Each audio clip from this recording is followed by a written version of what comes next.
The sound of my father's hand striking my face echoed off the pristine quartz counters of my brand new kitchen. 20 guests stood frozen. Champagne glasses hovered halfway to parted lips. My older sister Natalie just smirked, leaning comfortably against my refrigerator, taking a slow sip of her drink. Beside her stood Derek, her unemployed husband, shuffling his feet but saying nothing. My mother Caroline suddenly found the leaves of my potted fern fascinating. She refused to meet my eye. Her quiet enabling was a weapon I knew all too well. My name is Serena Hughes. I am 29 years old, and I just bought my first home in Sioux Falls, South Dakota, after a decade of saving every penny. Before I tell you exactly how I dismantled the people standing in my kitchen, let me know your age in the comments below. Welcome to Grape Echo Stories.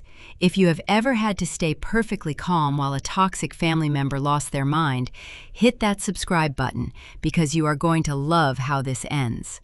The air in the room felt thick and suffocating. Vincent stepped closer, bridging the gap between us. He smelled of bitter coffee and stale cigars. His heavy boots scuffed my polished hardwood floors as he shoved a thick stack of legal papers hard against my chest. The bold black letters at the top read, "Comprehensive Restructuring Agreement." "Your sister needs your assets," he barked, his voice rattling the glass pendant lights above the island.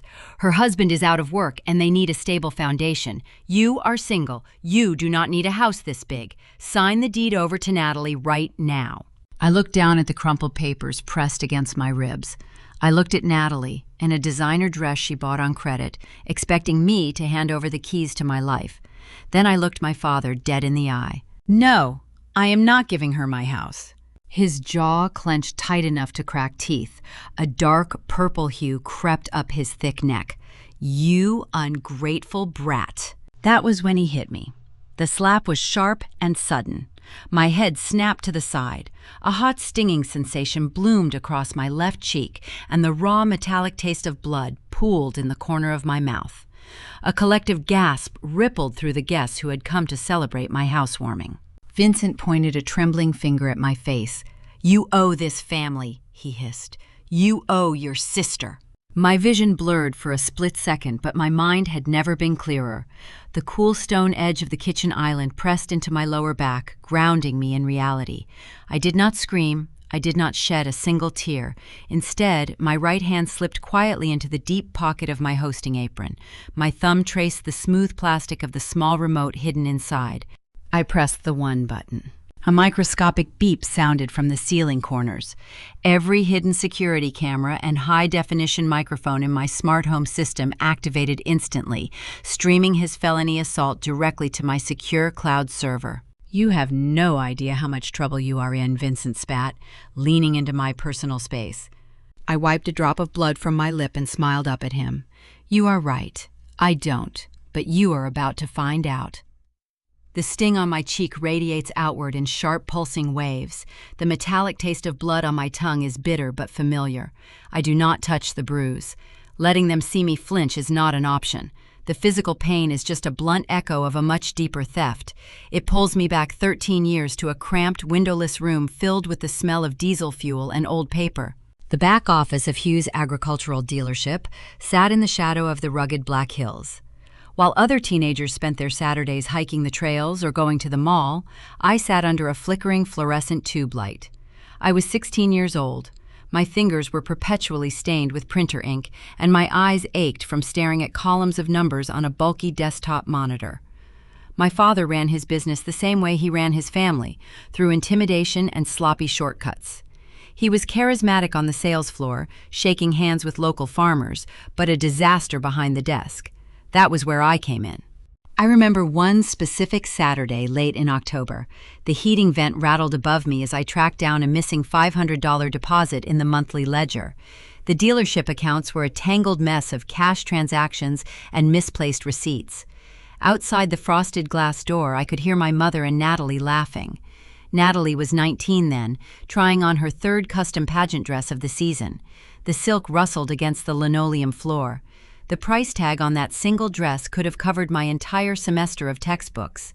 I rubbed my tired eyes, ignoring the headache blooming behind my temples, and finally located the missing funds buried under a mislabeled vendor invoice.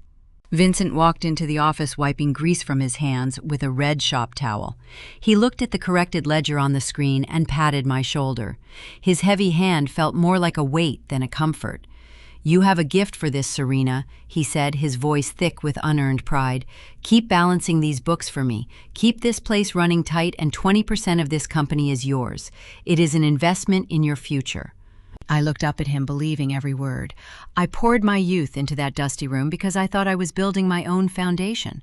I spent my weekends untangling his financial messes, while my peers lived normal lives. I did not realize I was just paving the road for my sister to walk on. That equity promise was a ghost. It never existed on paper. It was just a tool to keep the free labor quiet and compliant. The true nature of my father's promise became crystal clear 2 years later. I had earned a regional academic scholarship to help fund my transition to a state university. The check arrived in the mail during the spring. I left it on the kitchen counter for one afternoon while I packed my boxes. By dinner time, the envelope was gone. I tore the house apart searching for it, tearing through drawers and checking every surface. Natalie sat on the living room sofa, filing her nails. She casually mentioned she had deposited the check into her own account to cover the remaining balance on an upcoming spring break trip to Cancun. The air left my lungs. The casual cruelty of her tone paralyzed me. I confronted my father, expecting him to unleash his booming anger on her. I expected him to demand the money back. Instead, Vincent just sighed and adjusted his belt. "Do not be dramatic, Serena," he muttered, avoiding my gaze. "Your sister needed a break. She has been under a lot of pressure. Consider it a sisterly loan. You can always pick up extra shifts at the campus dining hall to make up the difference." A sisterly loan. I never saw a single dime of that money again. That afternoon defined the exact geography of our family dynamic. We grew up under the same South Dakota sky, but we occupied entirely different realities. The Black Hills bred a tough frontier resilience in me, while it pampered Natalie into a state of perpetual adolescence. Vincent built his local empire on rusted plows and shattered promises. Meanwhile, I fled to the rolling eastern prairies of Sioux Falls. I anchored myself in finance, learning to read the language of money because money, unlike my father, never lies. The core DNA of the Hughes family was a parasitic system. Every single success I carved out of the bedrock was treated as communal property. Every dollar I saved, every promotion I earned, was viewed as a resource pool for them to dip into. Conversely, every single failure Natalie stumbled into became my mandatory financial burden. If she overdrew her checking account, I was expected to cover the overdraft fees. If she wrecked her car, I was expected to help with the down payment for a new one. Now standing in my immaculate kitchen, the stinging on my left cheek brings everything into perfect focus. The slap was never just about a house. The house is merely the latest target in a lifetime of extraction. The sharp strike across my face is the physical manifestation of 29 years of constant systematic theft. Vincent expects me to act like the 16-year-old girl in that diesel-scented office. He expects me to lower my head, accept the abuse, and sign away the title to the sanctuary I spent a decade building. He takes a step forward, the thick legal packet still clutched in his fist. The guests in my living room are holding their breath. A woman near the hallway doorway slowly places her wineglass on a side table, desperate to make no noise. My mother takes a small step backward, distancing herself from the fallout. She smooths the front of her blouse, pretending the violence did not just happen right in front of her. Natalie crosses her arms, her smirk returning. Beside her, Derek shifts his weight, looking hungry for a victory he did not earn. They think the physical blow broke my spirit. They think I am cornered with no way out. My silence stretches out, filling the space between the quartz counters and the stainless steel appliances. The hum of the refrigerator feels incredibly loud. I let them sit in the discomfort of their own actions. I do not reach for the ice pack resting on the counter. I do not ask the guests for help. I simply stare at the man who calls himself my father. My jaw is set. My breathing is slow and measured. Vincent breathes heavily, his chest heaving under his flannel shirt. He truly believes he has won. He thinks I am just a stubborn, ungrateful daughter who needs to be forced into submission. He thinks his brute strength and parental authority are enough to override legal property rights. But Vincent is a man who builds his life on arrogance, and arrogance creates dangerous blind spots. He forgets that I am not just his daughter anymore. I am a highly trained financial analyst who spent her formative years untangling his chaotic ledgers. And more importantly, he forgets his own cheap nature. 10 years ago, he refused to pay an information technology consultant to upgrade the dealership network. Because he wanted to save a few $100, he never updated the security protocols. He never changed the access codes. He never realized that I still possess active read-only admin access to his entire corporate accounting software. He thinks he just delivered a finishing blow. He does not know I still hold the master keys to his crumbling vault. The quiet in my kitchen is heavy enough to crack the foundation. Vincent stands with his chest heaving, his face still flushed with the exertion of striking me. Derek shifts his weight from one foot to the other, his eyes darting toward the front door. They expect me to break. They expect the physical shock to shatter my resolve, forcing me to grab a pen and sign my life away. They do not realize this violent ambush is just the crescendo of a very deliberate 4-week campaign of emotional terrorism. A month ago, my phone rang at 2 a.m. The caller ID flashed my sister's name. When I answered, Natalie was hyperventilating, her voice a shrill mix of panic and breathless sobs. She claimed Derek's tech startup had gone under, the landlord was changing the locks on their apartment, and they were facing immediate eviction. Then came the ultimate twist, the calculated dagger aimed straight at my conscience. Through theatrical tears, she whispered that she was 8 weeks pregnant. The next morning, Caroline drove 5 hours across the state to corner me at a local diner near my office in downtown Sioux Falls. She slid into the vinyl booth across from me, her face pale, her hands trembling as she clutched a lukewarm mug of black coffee. The diner smelled of burnt toast and harsh cleaning supplies. She did not ask how my week was going. She did not congratulate me on closing the escrow on my new property. She stared at me with wide, desperate eyes and issued a demand masked as a plea. "We need a stable home for the baby, Serena. Your sister has nothing. You have all these empty rooms. You need to let them move in, and we need to put the house in a family trust to protect her. Sign the deed over. It is the Christian thing to do." I sat in that booth watching the waitress wipe down a nearby table. I knew exactly what moving in meant. Natalie's temporary stays always morphed into permanent occupations. If I handed her a spare key, I would be relegated to a guest in my own sanctuary, funding their groceries, paying their utilities, and cleaning up their manufactured disasters. If I signed that deed, my decade of strict budgeting, missed vacations, and grueling overtime would evaporate into her bottomless pit of needs. I looked my mother in the eye and gave her a single, unwavering no. The backlash was instantaneous and orchestrated. The moment I refused, the Hughes family propaganda machine roared to life. Caroline weaponized the conservative, family-first culture of the Midwest against me. In South Dakota, community reputation is currency, and blood loyalty is practically written into the state constitution. My mother began calling every aunt, uncle, and cousin in our extended network, painting me as a ruthless, greedy elitist who had turned her back on her own kin. She spun a narrative of a cold, calculating yuppie starving an unborn niece while sitting comfortably in a luxury home. The text messages began flooding my phone, pinging constantly against my desk while I tried to work. My Aunt Patricia sent me a long paragraph, quoting a Bible verse about the sin of greed, reminding me that wealth is fleeting but family is eternal. Cousins I had not spoken to in years left voicemails, expressing their deep disappointment in my lack of compassion. Everywhere I went, the social isolation closed in like a physical wall. I was alienated from the community I grew up in, painted as a villain in a story they had entirely fabricated. They thought the relentless pressure would wear me down. They assumed the heavy guilt and the collective shaming would crack my armor, forcing me to surrender my keys just to buy back my family's approval. But they forgot one crucial detail. I am a financial analyst. I do not deal in rumors, tears, or manipulated guilt. I deal in verifiable data.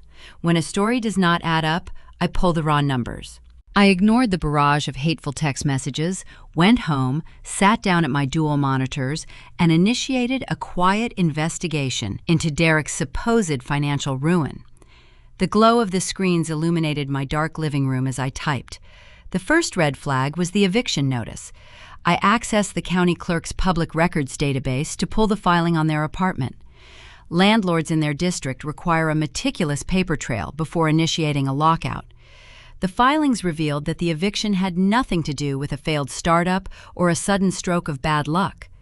Derek had not paid rent in 6 months, yet his bank statements submitted to the court showed strange, high-volume cash deposits being immediately routed to an external account.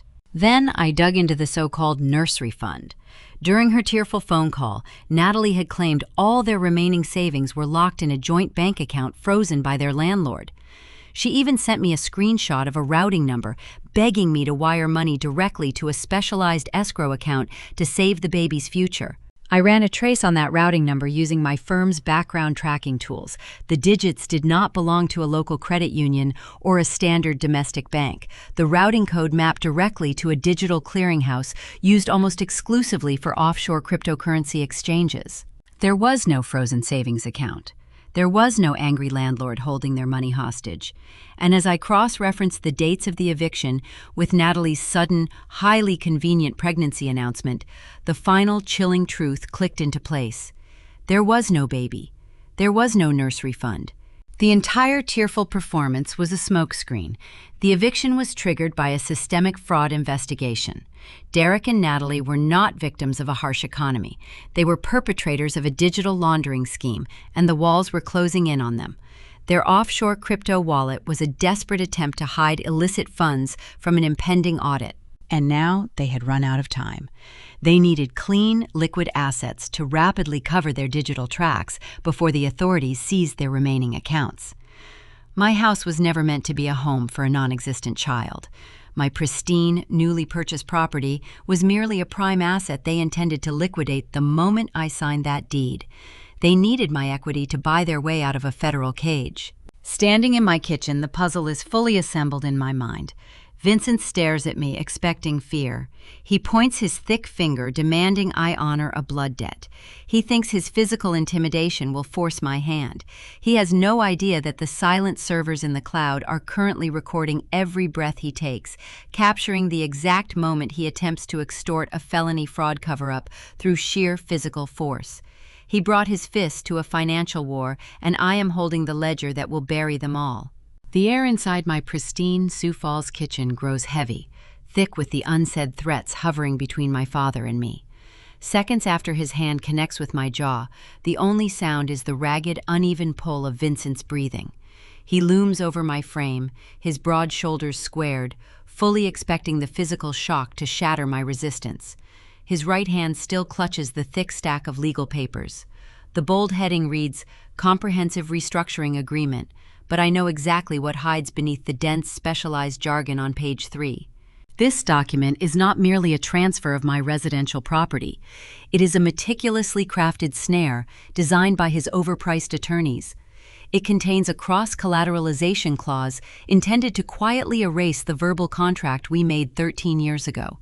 By signing my name on that dotted line, I would voluntarily waive every single ounce of the 20% phantom equity I earned balancing his chaotic ledgers. He engineered this entire spectacle to strip my assets and leave me with nothing, all while posing as a concerned patriarch saving his eldest daughter. I refuse to grant him the satisfaction of my tears. The metallic taste of blood lingers on my tongue, grounding me in the present reality. I maintain direct eye contact, watching the arrogant certainty in his expression begin to falter. He expects weeping. He expects submission. He does not expect a slow, calculated smile to touch the corners of my mouth. Without breaking his gaze, I withdraw my smartphone from the deep pocket of my hosting apron. The screen glows bright against the dimming evening light. I tap the security application icon, bringing up the secure cloud server interface. A live playback materializes on the high-definition display. I turn the device around, forcing my father to look at his own actions. The digital video loops seamlessly. It shows his arm raising. It shows the brutal, unprovoked strike across my cheek. The audio is pristine, capturing the sharp, echoing crack of flesh against flesh, followed immediately by his venomous demand for my real estate. "You have exactly 3 minutes before the police arrive," I say, my voice steady, devoid of any trembling or hesitation. The blood drains from Vincent's face, leaving his complexion a sallow, sickly pale. The illusion of his untouchable authority shatters the moment he sees undeniable, digitized proof of his felony assault. My mother, Caroline, stands near the hallway entrance. For a fraction of a second, she remains perfectly still, processing the severe legal jeopardy her husband just stepped into. Her carefully maintained social mask crumbles. Caroline does not rush forward to check on my well-being. She offers no maternal comfort for the bruise forming on my jaw. Instead, panic overtakes her features. She lunges toward the kitchen island, her manicured fingernails scratching frantically against the smooth quartz surface as she scrambles to gather the scattered pages of the restructuring document. Her sole priority is sweeping the physical evidence of their extortion attempt into her designer handbag, desperately trying to protect the pristine public image she worships. Natalie loses her smug, triumphant expression. The realization that her carefully curated reputation is now captured on a permanent digital record destroys her fragile composure. Her face twists into an ugly, desperate sneer. "You are a psychopath!" she screams, her voice cracking under the immense pressure of her unraveling scheme. She charges across the narrow space separating us, her hands outstretched like rigid claws, aiming directly for the phone in my grip. I do not flinch. I merely pivot on my heel, stepping smoothly out of her trajectory. Her momentum carries her forward uncontrollably. The soles of her expensive heels slip on the polished hardwood flooring. Natalie's hip crashes hard against the unyielding stone edge of the island counter. A sharp, breathless gasp escapes her lips as she crumples slightly, clutching her side in pain and deep humiliation. Her designer dress wrinkles, her dignity evaporating in front of the remaining guests. Then there is Derek. My brother-in-law is a man who built his entire identity on borrowed wealth and fabricated success. He wears tailored suits paid for by my father's failing business and speaks in vague buzzwords about market disruption. But beneath the slick exterior beats the heart of a terrified grifter. When he hears me utter the word police, his survival instincts override any lingering sense of familial loyalty. He knows his offshore cryptocurrency operations cannot withstand law enforcement scrutiny. Derek scurries toward the front hallway, seeking the nearest exit.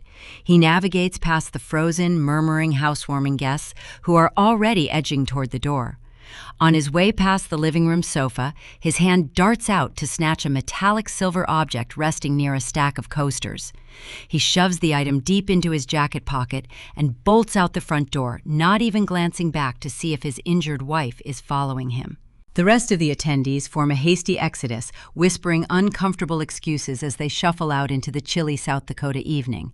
Vincent drags a limping Natalie by the arm, throwing one last venomous, terrified glare in my direction before pulling the heavy oak door shut behind them. If you find immense satisfaction in watching toxic people scramble for the exit when their true nature is exposed, comment "trash taken out" below. The house falls into a deep, comforting silence. I walk to the entryway and turn the deadbolt, locking the toxicity out of my life forever. The adrenaline begins to recede, leaving a sharp, tactical clarity in its wake. I walk back into the center of my kitchen to assess the aftermath. I look down at the gleaming quartz countertop. Resting right where Derek had been standing moments prior is a small, metallic rectangle. It is sleek, heavy, and distinctly electronic, featuring a tiny digital display screen and a USB connector port. A cold, victorious realization washes over me. Derek thought he had grabbed his expensive silver lighter from my coffee table on his hasty retreat.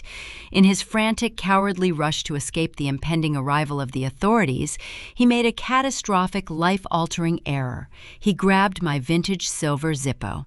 He left behind his encrypted hardware wallet. The physical drive containing the hidden access codes, the routing numbers, and the digital keys to his entire offshore financial network is now sitting unguarded in the palm of my hand. He meant to steal his lighter, but he inadvertently handed me the master keys to his illicit kingdom, and I know exactly how to unlock every single door he tried to hide behind. The flashing red and blue lights of a Minnehaha County Sheriff cruiser paint the walls of my living room, cutting sharp shadows across the pristine white paint I chose just 3 weeks ago. 2 heavy knocks rattle my front door. I smooth the front of my hosting apron, force my heart rate to slow, and unlock the door. Deputy Mitchell steps into my foyer. He is a tall, broad-shouldered man with a sunburned neck, wearing a uniform that smells faintly of rain and stale coffee. A battered notebook is tucked into his breast pocket. He scans the empty kitchen, his right hand resting casually near his heavy-duty belt. I do not cry. I do not act like a hysterical victim seeking a savior. I maintain my composure, treating the situation exactly like a high-stakes corporate audit. I guide him to the kitchen island, pull up the secure cloud server interface on my tablet, and hand the device to him with the high-definition video queued up. Mitchell holds the screen at arm's length, squinting at the bright display. The crystal-clear audio of my father demanding my property fills the quiet kitchen. The sharp, echoing crack of the slap rings out from the small speakers, followed by my sister's screeching voice. In the state of South Dakota, combining physical assault with the attempt to coerce a property transfer constitutes a severe felony. The statutes are written in plain English, and the digital evidence I just handed him is irrefutable. It should be an open and shut case, resulting in an immediate arrest warrant. But justice in the rural Midwest often operates on a parallel track, driven by a deeply entrenched good old boy network. I watch the precise moment Mitchell's eyes narrow as he recognizes the man throwing the punch. Vincent Hughes is not just a random citizen passing through town. He is the man who supplies half the heavy machinery to the county maintenance department. He sponsors the annual Sheriff's Charity Golf Tournament. He drinks top-shelf bourbon with the local judges at the country club every Friday night. Mitchell sighs, heavily rubbing the back of his neck. His posture shifts from authoritative law enforcement officer to a defensive, uncomfortable local politician. He hands the tablet back to me, deliberately avoiding direct eye contact. "Well, ma'am," he starts, his tone thick with practiced hesitation. "The footage is clear, but context matters in these situations. Tempers run hot during real estate disagreements. This looks a lot more like a private family dispute than a criminal matter. We can file a report, but the prosecutor rarely touches domestic squabbles without serious injury or a prior history of police calls to the residents." I stare at him, processing the sheer audacity of his statement. A family dispute. My father just tried to extort a $500,000 asset using physical force, and the badge standing in my kitchen is actively burying the crime. The realization hits me like a splash of ice water. The local law enforcement apparatus is never going to protect me. They serve the men who sign the checks and fund the re-election campaigns. Mitchell leaves 5 minutes later, leaving behind a useless incident number scribbled on the back of a cheap business card. I stand alone in the silence of my home. My cheek still throbs, a dull, pulsing reminder of my current isolation. My phone vibrates against the court's counter. A text message from Vincent illuminates the dark screen. "You think a video scares me? I own this town. You are done in Sioux Falls." I set the phone down, but it vibrates again, then a third time. My father is not making empty threats. He operates with a scorched earth policy, and he immediately begins pulling the strings of his extensive network. Sioux Falls is a growing financial hub, but the business community remains tight-knit. Reputations are built over decades of handshakes and destroyed in a single afternoon of well-placed rumors. Within an hour, my work email application syncs to my phone, displaying an urgent message from my firm's senior partner, Mr. Bradley. One of our most lucrative agricultural clients just threatened to pull their entire portfolio, citing a disturbing phone call they received regarding my professional ethics. Vincent is actively calling my clients, weaving a narrative that I am unstable, deceitful, and attempting to steal family assets through frivolous lawsuits. The pressure becomes a physical weight on my chest. I grip the edge of the counter, forcing myself to take deep, measured breaths. I am staring down the barrel of immediate career ruin and total familial exile. Every professional bridge I built over the past decade is currently burning, fueled by my father's bruised ego and relentless vindictiveness. He wants me jobless, penniless, and crawling back to the Black Hills to beg for his forgiveness. Vincent believes his political clout makes him untouchable. He thinks manipulating a few local deputies and making threatening phone calls to agricultural executives will force me to surrender my independence. He relies on loud, brute force intimidation and the protective bubble of his local reputation. But he fundamentally misunderstands the nature of modern power.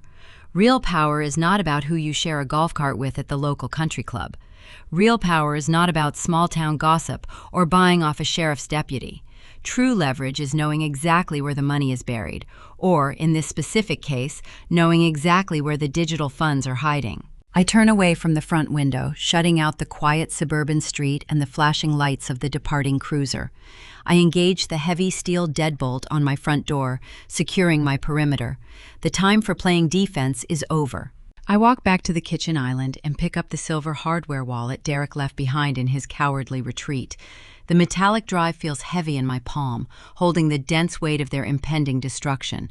I carry the device into my home office and boot up my secured workstation. The cool glow of the dual monitors illuminates the dark room, casting sharp shadows across my desk. I plug the crypto drive into the secure port. Derek is a low-tier grifter trying to play a high-stakes game. He used a generic factory default encryption protocol, assuming physical possession of the drive was security enough. He thought hiding the digital keys on a device disguised as a lighter would outsmart anyone looking for his assets. He was wrong. Using a basic algorithm I learned during my forensic accounting certification, I bypassed the rudimentary security firewall in less than 3 minutes. The password barrier crumbles, granting me full, unrestricted access to the root directory. The digital ledger opens on my screen, revealing a sprawling, chaotic web of offshore accounts, shell companies, and illicit wire transfers. The sheer volume of transactions scrolls past my eyes, painting a clear picture of systematic financial crimes. Vincent brought local politics and physical intimidation to a financial war. I crack my knuckles, feeling the sharp spike of adrenaline replace my lingering fear. I lean closer to the glowing screens, my eyes scanning the damning evidence. It is time to dissect his empire, dollar by stolen dollar. The blue light from my dual monitors reflects off the dark glass of my office window, framing my face as the rest of Sioux Falls sleeps. Outside, a gentle prairie wind rattles the glass panes, but inside, the room is dead silent except for the rhythmic, steady clicking of my mouse. I work through the night without taking a single break. My coffee has gone completely cold, untouched beside my keyboard. The stinging pain on my left cheek has settled into a dull, constant ache, serving as an unrelenting reminder of why I am sitting in this chair. For 6 straight hours, I run forensic diagnostics on the root directory of Derek's hardware wallet. Side by side on my primary screen, I open my read-only admin portal to the Hughes Agricultural Dealership. The software interface looks ancient, unchanged since my teenage years when I used to fix Vincent's sloppy book entries. Initially, I expected to find a typical amateur disaster. I assumed Derek was managing a modest illegal online gambling habit or hiding a few $1,000s of unreported income from his failed tech venture. I assumed Vincent was simply a foolish, enabling father who was blinded by favoritism, throwing away his hard-earned money to keep his golden daughter and her worthless husband afloat. I was completely wrong. As the lines of raw financial data decrypt and map themselves across my spreadsheet, a chilling realization settles deep in my chest. Derek is not just an unemployed slacker leeching off my family, and Vincent is certainly not an innocent parent being manipulated by a parasitic son-in-law. They are full, active co-conspirators in a massive financial crime. The dealership has been bleeding money for nearly a decade. Vincent's loud, arrogant public persona as a thriving local business titan is a total lie. Beneath the polished showroom floor, the brand-new tractor models, and his generous donations to the sheriff's department, the company is drowning in millions of dollars of bad debt, unpaid vendor invoices, and predatory high-interest loans. To prevent the entire house of cards from collapsing, Vincent partnered with Derek. Together, they engineered a sophisticated money laundering pipeline. Vincent created fake vendor accounts and ghost invoices within the dealership's inventory system. He transferred company capital out of the domestic bank accounts, routing the cash into shell corporations controlled by Derek. From there, Derek converted the funds into decentralized cryptocurrency, washing the money through offshore digital exchanges beyond the immediate reach of federal regulators. Vincent was systematically draining his own dealership to hide his true net worth from the Internal Revenue Service and his legitimate creditors. I scroll down to the transaction log from last Tuesday at 2 in the morning. My breath hitches in my throat. There it is, listed in plain black text, a $300,000 wire transfer. Vincent generated a fraudulent equipment invoice for a fleet of combines that were never delivered, sent the money to an offshore holding company, and converted it directly into digital tokens. The receiving address matches the exact wallet ID associated with Natalie's fake nursery fund. If you have ever uncovered a dark family secret that made your blood run completely cold, drop a fire emoji in the comments right now. The entire narrative they fed me instantly crumbles into dust. The tears, the emergency phone calls, the desperate pleas about an unborn child, and the public shaming were all part of an orchestrated theatrical act. Vincent did not march into my housewarming party and slap me across the face out of spontaneous fatherly rage or genuine disappointment. He attacked me out of absolute, unadulterated panic. His illicit laundering structure was failing. The federal tax authorities were already beginning to flag the irregular inventory discrepancies at the dealership. Vincent urgently needed a clean physical asset with zero paper trail connection to his corporate accounts.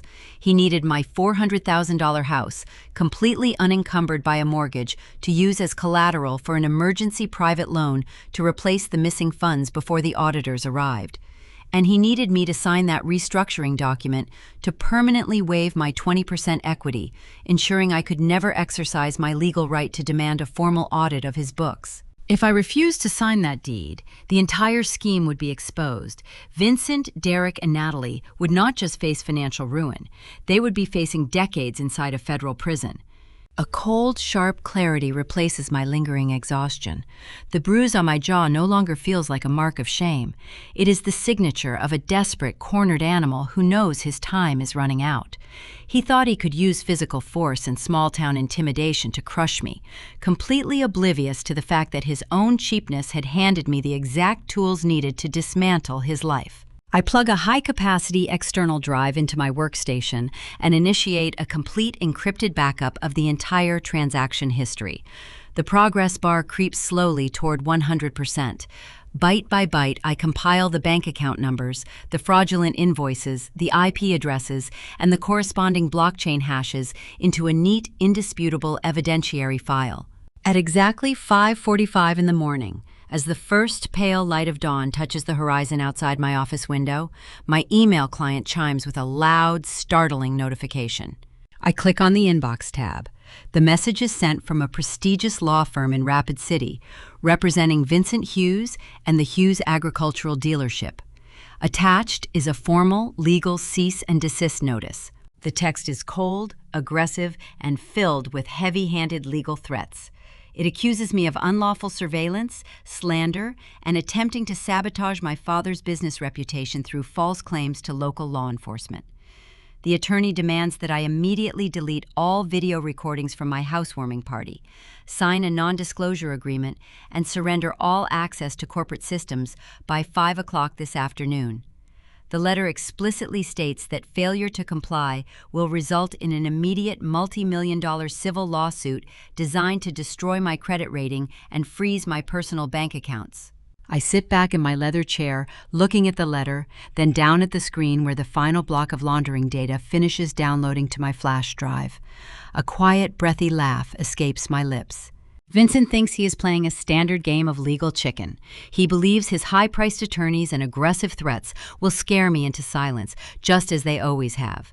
He assumes I am terrified of facing him in a courtroom. He has no idea that while he is sending threatening emails, I am holding the loaded weapon that will bring his entire world crashing down to the ground. My phone screen lights up on the desk beside me. It is an incoming call from an unknown number with a Black Hills area code. I do not answer it. I let it ring out, listening to the quiet hum of my computer tower as I draft my next move. The threatening email from the Rapid City law firm sits open on my primary monitor. The black text practically vibrates with haughty legal superiority, demanding my immediate surrender.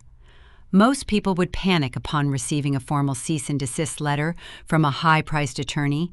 They would immediately dial their boss, seeking shelter under a corporate umbrella, or hire their own expensive defense counsel to negotiate a quiet settlement. I do neither. I reach for my ceramic mug and take a slow sip of room-temperature coffee. The bitter liquid grounds me. Growing up in the shadow of the Black Hills, my father taught me a very specific lesson about survival. Vincent always despised farmers who asked for extensions on their tractor loans, calling them weak and unfit for the harsh prairie winters. He raised me to believe that asking for help was a fatal character flaw. He conditioned me to handle my burdens in silence. Today, I am taking his toxic philosophy and turning it into my greatest tactical advantage. I will not involve my senior partner, Mr. Bradley. I will not cry to an outside lawyer. I am handling this independent strike on my own terms. I highlight the lawyer's threatening email and click delete, sending it straight to the digital trash bin. Defensive strategies only prolong a conflict. To win, I must force Vincent out of his comfortable, arrogant hiding spot. I need him to make a sloppy, irreversible mistake. A direct confrontation gives him the luxury of time to consult his legal team and formulate a cover story. I must use a diversion, a carefully crafted red herring that will bypass his logical brain and strike directly at his deepest paranoia. I open a secure browser window and log in to the Minnehaha County Property Registrar database. While Vincent's primary farm equipment dealership sits hundreds of miles away, he owns a secondary, minor piece of commercial real estate right here on the outskirts of Sioux Falls. It is a nondescript, corrugated steel warehouse he uses for long-term parts storage. Using a highly obscure clause in the state civil code, I draft a temporary, anonymous financial lien against that specific property deed. The paperwork requires a justification, so I cite a contested fractional ownership dispute directly referencing uncompensated labor and a 20% phantom equity share.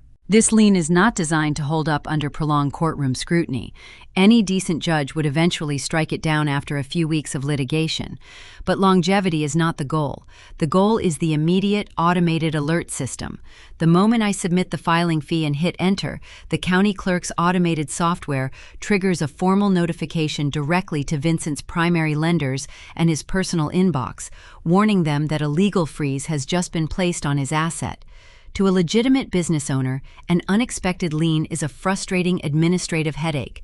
To a man running a sprawling, illicit money laundering syndicate, an anonymous asset freeze looks exactly like the opening volley of a federal tax raid. The response time is staggering. Barely 40 minutes pass before my cell phone begins to ring. The caller ID displays my mother's name. I let the device vibrate against the quartz countertop until it clicks over to the answering service. A minute later, a new audio message appears. I press play, turning the volume up. Caroline's voice fills the quiet kitchen, dripping with practiced, fragile desperation. "Serena, please pick up the phone," she whispers, her breath hitching in a masterclass of theatrical grief. "We received a notice from the county. You are destroying your father's legacy over a petty misunderstanding. He is having chest pains, Serena, and Natalie is crying uncontrollably. The doctor said this kind of stress is incredibly dangerous for the baby. You are putting your unborn niece at risk. Call us back and fix this." I lean against the counter, listening to the recording play a second time. Years ago, that specific tone would have paralyzed me with guilt. I would have folded inward, rushing to apologize, twisting myself into knots to soothe her manufactured anxiety. But today, the spell is broken. The weaponized tears hold no power because I know the foundational premise is a fabrication. There is no unborn niece. The nursery fund is a digital mirage floating on a blockchain ledger. My mother is wielding a phantom child to protect a criminal enterprise. I press the trash icon, erasing her voice from my phone without a single flicker of remorse. Now, the waiting game begins. I return to my home office and lock the door. I plug the cloned copy of Derek's silver USB drive back into my workstation.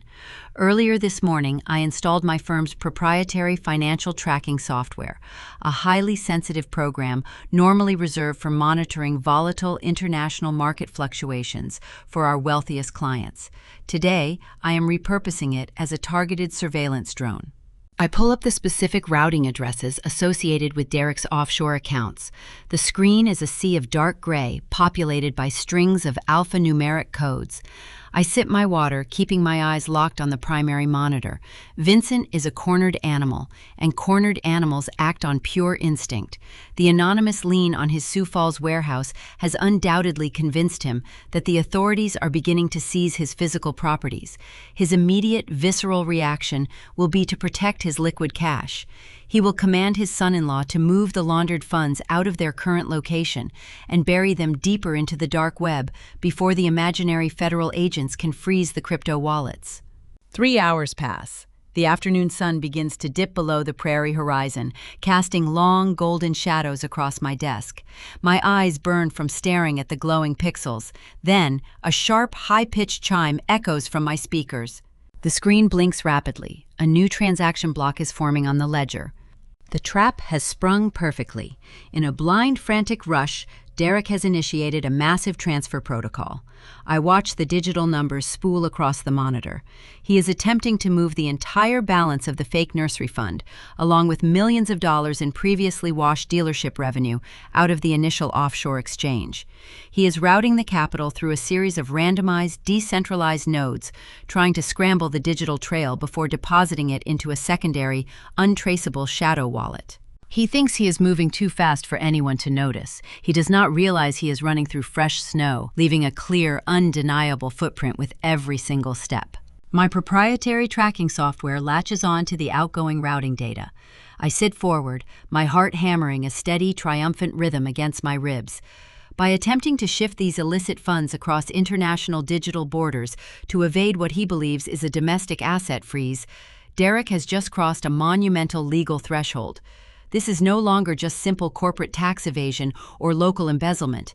They are actively committing federal wire fraud, and they are doing it while I sit in my comfortable desk chair, watching the entire crime unfold in real time. I execute a rapid series of commands, capturing the raw packet data as it pings across the global servers. I secure the transaction IDs, the origin IP addresses, the timestamps, and the destination hashes. I package the entire digital footprint into a tidy, undeniable encrypted file, locking it behind a complex alphanumeric password. Vincent and Derek just handed me the smoking gun, fully loaded with their own fingerprints. All I have to do now is deliver it to the right executioner. The morning sun cuts through the crisp autumn air of Sioux Falls as I pull my car into the underground parking garage of Crawford & Ross. This is not a law firm that handles petty neighborhood disputes or minor traffic violations. They specialize in high-stakes corporate litigation, dismantling fraudulent empires with surgical precision. I step out of my vehicle carrying a sleek leather briefcase containing a printed dossier and 2 encrypted flash drives. The dull ache in my jaw serves as a quiet, persistent reminder of my objective. I am not here to seek a quiet apology. I am here to initiate a civil war. I ride the glass elevator to the top floor. The reception area smells of polished mahogany and expensive espresso. I do not have to wait long. A paralegal guides me into a sprawling corner office overlooking the winding Missouri River. Rebecca Caldwell sits behind a vast glass desk. She is a senior partner known throughout the state for tearing apart corrupt business monopolies. She wears a tailored charcoal suit and looks at me with eyes that process information faster than a stock ticker. I do not waste her time with emotional backstories or tearful pleas. I slide the first flash drive across the smooth glass surface. That contains high-definition video and audio of my father committing felony assault and attempted extortion in my home. I say, my voice steady and clinical. The printed dossier contains a decade of corporate ledgers, proving I performed thousands of hours of unpaid accounting labor for his farm equipment dealership. He promised me 20% equity in exchange for that work. He broke that verbal contract last night. Rebecca plugs the drive into her laptop. She watches the footage of the slap without blinking. Her expression remains entirely neutral, but a sharp, predatory gleam brightens her eyes. She taps a manicured fingernail against her keyboard. Your local sheriff might ignore this to protect a campaign donor. She says, her tone crisp and focused, but a civil judge will not. We are going to file a comprehensive lawsuit by noon today. We will sue for assault, battery, intentional infliction of emotional distress, and unjust enrichment. She pulls a heavy legal pad toward her and uncaps a silver fountain pen. The assault is merely the opening sequence, Serena. The real leverage lies in the equity claim. To prove your unpaid labor and establish the value of that 20%, we must examine his current finances. I am going to draft a forensic audit subpoena targeting his entire dealership. The moment that document lands on his desk, his business operations will freeze. I nod, leaning back in the plush leather chair. Growing up, Vincent always mocked lawyers. He believed a firm handshake and a loud, booming threat were the only tools a real man needed to control his environment. He ran his company like a 19th century cattle baron, viewing contracts as optional suggestions. He is about to learn that the modern world operates on a very different set of rules. I leave the law office feeling a profound sense of forward momentum. But the civil lawsuit is only half of my strategy. Rebecca is handling the visible frontline assault. I must execute the covert strike. Instead of returning to my office, I drive to a busy coffee shop on the edge of town. I order a black coffee and take a seat in a secluded corner booth facing the door. I open my laptop and connect to the public wireless network, bouncing my signal through a secure, encrypted virtual private network to mask my location. I pull the second flash drive from my bag. This drive holds the cloned transaction data from Derek's offshore cryptocurrency wallet. It contains the exact routing numbers, the time-stamped wire transfers, and the digital receipts, proving Vincent funneled $300,000 of untaxed corporate revenue into a shadow account. I open a secure browser window and navigate to the official whistleblower portal for the Internal Revenue Service Criminal Investigation Division. The digital submission form asks for verifiable proof of federal tax evasion and wire fraud. I attach the heavily encrypted packet. In the description box, I provide a concise, objective summary of the money laundering pipeline connecting the Black Hills dealership to the offshore digital exchange. I move my cursor over the submit button. A decade of being marginalized, silenced, and treated as a disposable financial resource flashes through my mind. I press the trackpad. The screen refreshes, confirming the upload. The federal gears are now turning, and no amount of small-town nepotism can stop them. Later that evening, I am sitting at my kitchen island, eating a simple dinner of grilled chicken and roasted vegetables. My smartphone vibrates against the quartz counter. A notification pops up from a social media application. Natalie has just gone live on her public profile.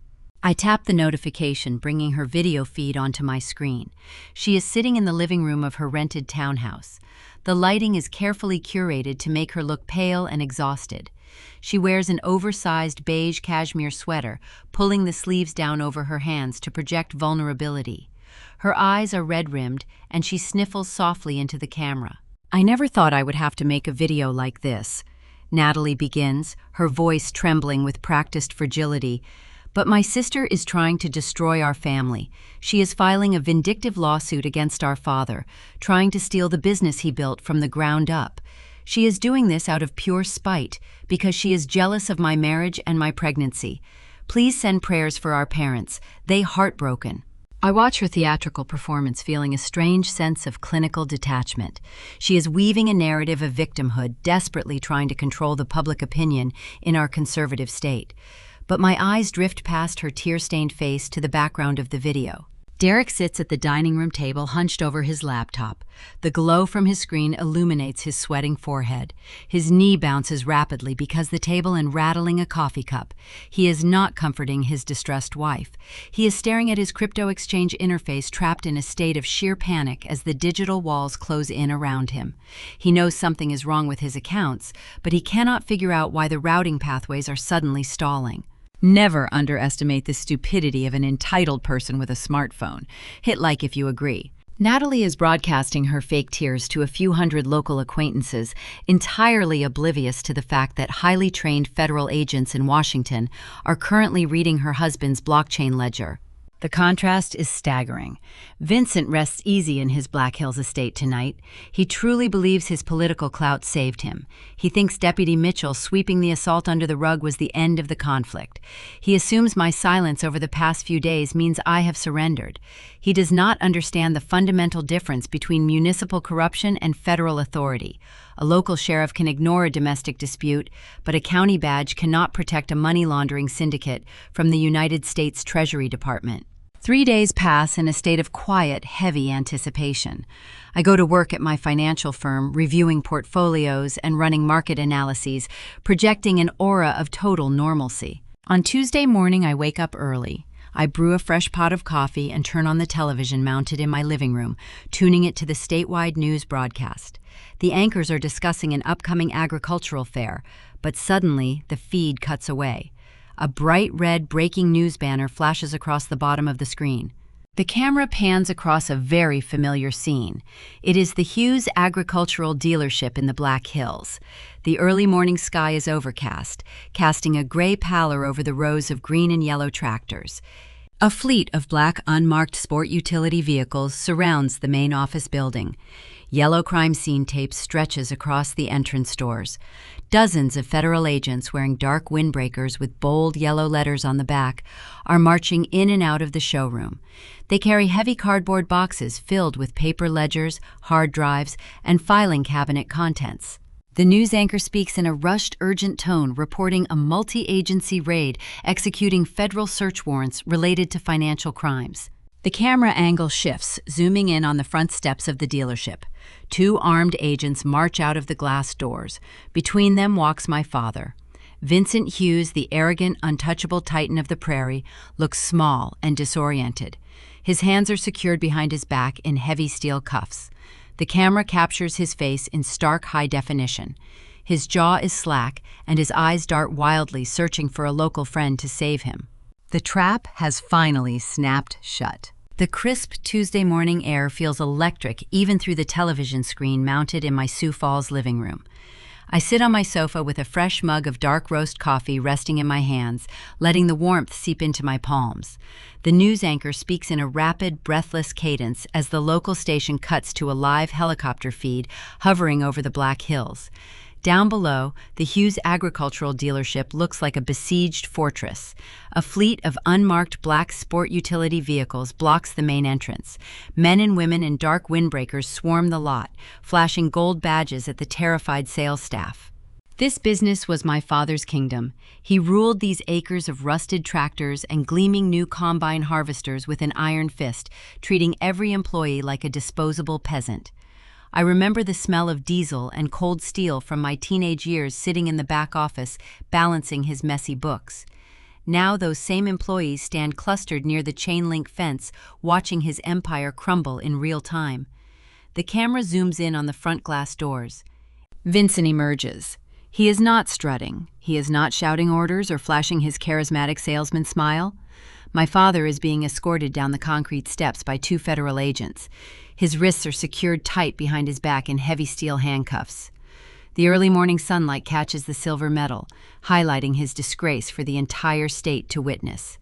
His face is pale, and his shoulders are slumped. The man who slapped me across the face just days ago, assuming his local political donations made him an untouchable god, now looks frail. He searches the crowd of onlookers, expecting a friendly sheriff or a loyal judge to step forward and stop the humiliation. No one moves. The federal badge carries a weight that local corruption cannot lift. The broadcast shifts to a ground-level camera, capturing the chaos in the customer parking lot. There, standing near a pristine white luxury sedan, is my mother. Caroline clutches her designer leather purse against her chest like a protective shield. The wind whips her perfectly styled hair across her face, but she does not brush it away. She just stares blankly at the federal agents loading boxes of paper ledgers and computer hard drives into the back of a tactical van. For 3 decades, Caroline turned a blind eye to every cruel remark, every shady handshake, and every unexplained influx of cash. She was the ultimate enabler, hiding the rot of our family behind a veneer of expensive clothes and polite country club smiles. When I was a younger, crying over the unfair treatment, she would simply pat my hand and tell me to stop causing trouble. She preferred the comfort of a lie over the friction of the truth. Now the truth is wearing a windbreaker and seizing her bank accounts. I watch her face crumple on national television as the harsh reality sets in. The monsters she enabled for 30 years are finally being dragged into the light, and her designer handbag cannot buy her a way out of the fallout. The news coverage is relentless, refusing to grant the Hughes family a moment to breathe. 2 hours after Vincent is loaded into a transport vehicle, the breaking news graphic flashes again. The camera crews have relocated to a high-end, rented townhouse community on the affluent side of Rapid City. This is where Natalie and Derek retreated after fleeing my housewarming party. Neighbors are standing on their manicured lawns, holding their morning newspapers, watching the spectacle unfold. The front door of the townhouse swings open. Derek walks out first, head bowed, staring at his expensive loafers as an agent guides him toward a waiting cruiser. He offers no resistance. He looks exactly like the cowardly grifter he is, terrified of the consequences he finally has to face. Then comes Natalie. My sister does not go quietly. She bursts through the doorway, fighting against the grip of a female officer. Her makeup is smeared and her designer silk robe is slipping off her shoulder. The local microphones catch every shrill word echoing across the quiet suburban street. "This is a mistake," she screams, her voice cracking with sheer panic. "My sister did this. Serena framed us. She is just jealous. You have to arrest her." The anchor attempts to narrate over her frantic shouts, but Natalie is too loud. She thrashes against the officer, crying tears of genuine terror. For her entire life, Natalie coasted on unearned privilege, expecting me to quietly fund her mistakes and absorb her failures. When she wanted a tropical vacation, she stole my scholarship money. When she needed to avoid a federal money laundering indictment, she tried to steal my newly purchased home. Watching her break down on live television brings a profound sense of closure. The physical assault in my kitchen was just the spark. The $4 million laundering ring was the dynamite. By attempting to coerce me into signing over my property deed to cover their digital crimes, they handed me the exact forensic tools I needed to expose their entire illicit network. Their greed was the architect of their own destruction. I turn off the television, letting the screen fade to a deep, empty black. The silence in my Sioux Falls home is rich and comforting. I walk into my kitchen, running my fingertips along the smooth, cool surface of the quartz island. This is the exact spot where Vincent thought he could break my spirit. This is where he tried to erase my future to secure his own. Instead, this kitchen became the staging ground for my independence. The contrast between my current reality and theirs is staggering. I pour myself a second cup of coffee, enjoying the rich aroma of roasted beans filling the air. Outside my window, the neighborhood is calm. A neighbor walks a golden retriever down the sidewalk. Children are waiting at the corner for the yellow school bus. My life is stable, secure, and built on a foundation of honest, grueling work. Meanwhile, a few hundred miles away, my blood relatives are being processed through a sterile federal intake facility. They are being stripped of their expensive watches, their tailored suits, and their unearned dignity. They are trading their country club memberships for fingerprint ink and holding cells. The sudden vibration of my cell phone shatters the quiet morning atmosphere. The device buzzes against the stone countertop, inching toward the edge. I pick it up. The caller identification screen does not display a familiar name or a standard local number. It shows a strange incoming routing code, indicating a restricted institutional line. I swipe the green icon to accept the connection and bring the speaker to my ear. An automated mechanical voice fills the line. "You have a collect call from an inmate at the Pennington County Correctional Facility. To accept the charges, press 1. I press the number 1 on my keypad. A loud electronic click sounds, followed by heavy static. Serena. The voice on the other end is weak, raspy, and hollow. It takes my brain a full second to register that the fragile sound belongs to my father, Vincent Hughes, the man who used his booming baritone to command rooms and intimidate his children, now sounds like a frightened old man. "Serena, please," he whispers, his breath catching in a stifled sob. "You have to help me." I stand perfectly still, bathed in the morning sunlight streaming through my kitchen window. I listen to the desperate, pleading tone echoing from the jailhouse receiver. For the very first time in my 29 years of existence, my father is not giving me an order. He is not making a threat. My father is begging. The harsh static of the institutional phone line crackles against my ear. Behind the digital hiss, I can hear the distinct echoing clatter of heavy steel doors closing and the dull murmur of other inmates. It is an environment designed to strip away every ounce of personal autonomy. I stand in the center of my sunlit Sioux Falls kitchen, holding the phone steady. I accepted the collect call for one specific reason. I needed to hear the sheer defeat in his voice. Serena. The single word slips through the receiver, fragile and hollow. For my entire life, Vincent Hughes communicated entirely through booming commands and heavy-handed intimidation. He was a man who took up oxygen the moment he entered a room, expecting everyone else to shrink to accommodate his ego. Now his tone is stripped of all that Black Hills authority. He sounds small. He sounds like a terrified old man who just realized his checkbook can no longer buy his way out of consequences. You have to call off your lawyers, he pleads, his breathing ragged and uneven. The federal agent seized the dealership accounts. We cannot even hire a defense attorney for the criminal charges because your civil suit froze our personal assets. You are strangling us, Serena. If you do not drop the litigation, the bank will foreclose on the family estate. Your mother will have nowhere to live. I listen to him bargain, listening to the desperate cadence of a man, realizing the walls have permanently closed in. He uses the phrase family estate, hoping to trigger a sense of sentimental nostalgia. He wants me to remember the sprawling property nestled in the pines where we grew up. But my memories of that house are not warm. I remember a sprawling structure where I was treated like an invisible ghost while Natalie was paraded around like royalty. I remember eating dinner in silence while they planned vacations I was never invited to attend. That house was never my home. It was just a building where I happened to sleep. Please, Serena, he says, his voice cracking into a raw, guttural sob. We are family. Blood is supposed to mean something. A heavy silence stretches across the phone line. I close my eyes and focus on the physical sensations of my own body. For nearly 3 decades, a programmed trauma response lived inside my chest. Whenever my parents expressed distress, I felt an overwhelming, urgent need to fix their problems at my own expense. I was conditioned to act as their sacrificial lamb. Right now, hearing my father weep into a jailhouse telephone, I search for that familiar twinge of guilt. I look for the pity. I feel nothing. The void where my people-pleasing anxiety used to reside is replaced by the cold, clean air of the prairie. I open my eyes and look at the quartz kitchen island where he cornered me just days ago. The clarity of the moment is sharp and undeniable. You are right, I say, my voice perfectly level and devoid of any emotional fluctuation. Blood is supposed to mean something. It should have meant something when you tried to force me to surrender a decade of my hard-earned savings. It should have meant something when you raised your hand and struck me across the face in front of 20 witnesses. Vincent stammers, trying to formulate an excuse, trying to walk back the violence. I was panicked, Serena. I was not thinking straight. I just needed to protect the business. You needed a scapegoat. I interrupt the cool authority in my tone, silencing his frantic apologies. You drove your company into the ground, laundering money to hide your own failures. When the bill came due, you decided I was the most convenient asset to liquidate.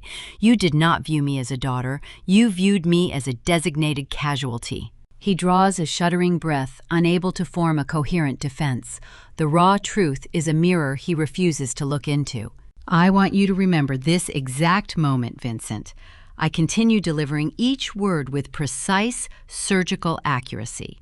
I want you to remember standing in your pristine suit in my kitchen, demanding my property. Blood did not stop you from trying to steal my future, so it will not stop me from securing it. I do not wait for his response. I do not want to hear another fabricated excuse or another pathetic plea for mercy. I pull the phone away from my ear and press the red icon disconnecting the line. The call drops instantly, severing the connection. I navigate to the settings menu on my device and enter the primary phone numbers for the Pennington County Correctional Facility into my blocked contact list. The psychological cord tying me to the Hughes family is now permanently cut. I set the phone face down on the counter and take a deep, stabilizing breath. The morning sun warms the hardwood floors of my home. I am safe, I am independent, and I am entirely free.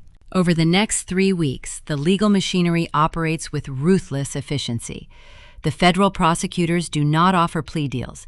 The evidence I provided through the whistleblower portal is far too robust. The encrypted ledger data hands the government a pristine roadmap of every fraudulent wire transfer, every offshore holding company, and every fake equipment invoice. The grand jury convenes and hands down a sweeping series of indictments.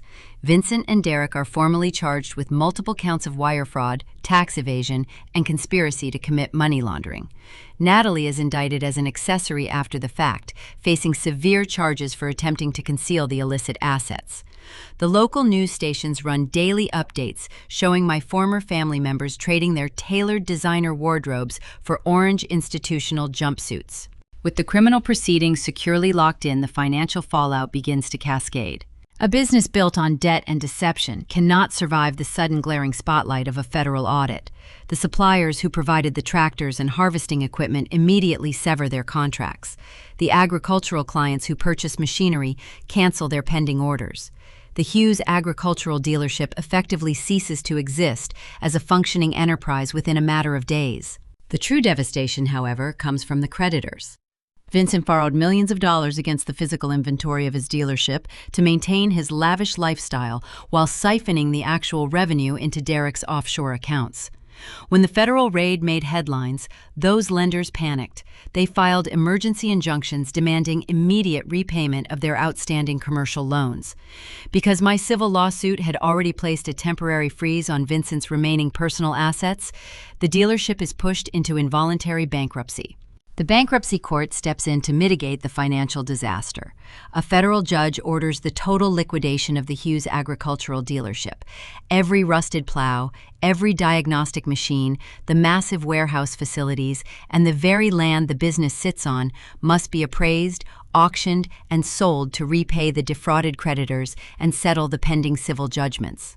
To manage a liquidation of this magnitude, the court requires a highly capable, specialized financial institution.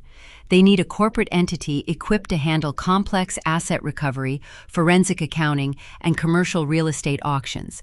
The federal judge signs the authorization order, transferring the total control of the dealership's remaining assets over to a major regional banking firm headquartered right here in Sioux Falls. I sit at my desk on a Monday morning, reviewing the internal memorandums circulating through our corporate server. I scroll through the newly assigned portfolios designated for our asset recovery division. The court transferred the liquidation rights to the region's premier financial institution, the exact bank where I work. The intercom on my polished desk buzzes with a short, sharp tone. My senior partner, Mr. Bradley, requests my presence in his corner office. I stand up, smoothing the front of my tailored skirt, and walk down the quiet, glass-lined hallway of our financial firm. Mr. Bradley is a man who values quiet competence. He grew up on a struggling cattle ranch near the Missouri River, learning early in life that hard work is the only reliable currency. He built his esteemed banking career by rewarding diligent employees and ruthlessly discarding lazy ones. He stands in stark contrast to the loud, boastful nature of my father. I step into his spacious office. The morning sunlight reflects off his glass table. He gestures for me to take a seat. He does not offer polite small talk. Instead, he slides a remarkably thick manila file folder across the smooth surface. The heavy paper stops mere inches from my hands. I look down at the printed label on the cover.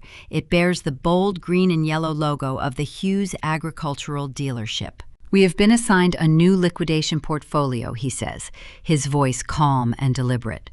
"The federal bankruptcy court transferred the asset recovery rights to our division this morning." I stare at the logo. My heart maintains a steady rhythmic beat. Mr. Bradley knows exactly what he is doing. When I first showed him the video of the assault in my kitchen, he did not shy away from the controversy. He recognized my grit. Now he recognizes my distinct tactical advantage. I possess an intimate, foundational knowledge of my father's accounting architecture. I know where the hidden accounts reside. I know the inventory systems inside and out. Because of your stellar performance and your unparalleled understanding of these specific assets, he continues, folding his hands together, I am assigning you as the lead analyst on this project. You will dismantle the enterprise. I take the folder. The weight of the paper feels profound in my grasp. For years, I was the unpaid teenage bookkeeper hiding in a diesel-scented back room, desperately trying to keep a sinking ship afloat. Today, I am the highly compensated corporate executioner, tasked with sinking that exact same ship for good. I thank Mr. Bradley for the opportunity and return to my workstation. I spend the next 3 weeks legally and methodically tearing down the business Vincent loved far more than he ever loved me. The process requires cold, unfeeling precision. I log into the dealership network using the master credentials granted by the federal court.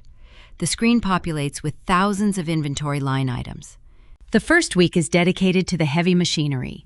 I coordinate directly with commercial auction houses across the Midwest. I list the rusted tractors, the combine harvesters, the industrial seeders, and the heavy-duty plows.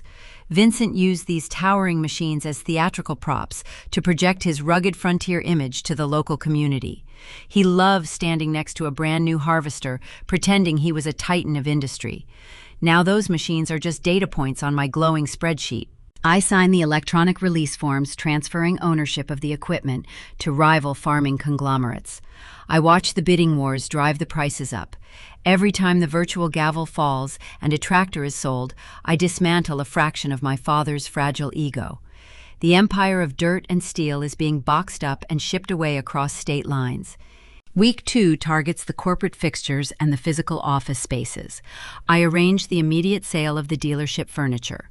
While reviewing the inventory logs, I linger on a specific lot containing Vincent's personal executive suite. The heavy mahogany desk where he sat while ignoring my teenage pleas for college tuition support is listed for liquidation.